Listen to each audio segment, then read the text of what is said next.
Royal challenger Bangalore Chennai super কিংসকে তাদের ঘরের মাঠে হারিয়ে দিয়েছে এবং এই হারটা একটা নর্মাল হার নয়।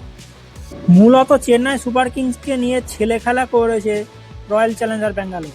প্রথমে তো চেন্নাই টসে জিতে বল করার সিদ্ধান্ত নেয় এবং ব্যাঙ্গালোর যখন ব্যাট করতে নামে প্রথম 2-3 ওভার 3-4 ওভার মতো প্রথমে বেশ চেন্নাই তাদের ভিতরেই খেলাটাকে রেখেছিল, কিন্তু তারপর যখন বিরাট কোহলির একটা ক্যাচ ছেড়ে দিল তারপর থেকে ব্যাঙ্গালোরের ব্যাটিংয়ের জন্য একটা আগুন ঝলকাচ্ছিল। চেন্নাইয়ের বোলারদের পুরো আড়ে হাতে নিয়েছিল আর এমন তুলোধনা করে মেরেছে যে চেন্নাই সুপার কিংসের বোলাররা দিশেহারা হয়ে গেছে কোন জায়গায় বল করবে।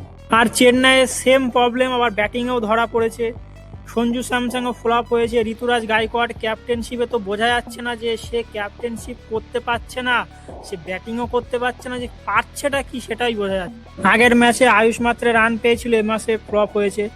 সরফরাজ খানের 25 বলে 50 রানের একটা ইনিংস এসছে তার দৌলতে, এবং মিডিল অর্ডারে প্রশান্ত বীর এবং শিবম দুবে একটা ছোট্ট ইনিংস খেলেছে 18 রানের, অতটা বেশি না, কিন্তু প্রশান্ত বীর আর জেমি ওভারটন একটা দুর্দান্ত ইনিংস খেলেছে, যার দৌলতে চেন্নাই সুপার কিংস খোঁড়াতে খোঁড়াতে 207 রানে গিয়ে পৌঁছায় 250 রান চেজে, এবং 43 রানে হারতে হয়েছে যে চেন্নাই সুপার কিংসকে।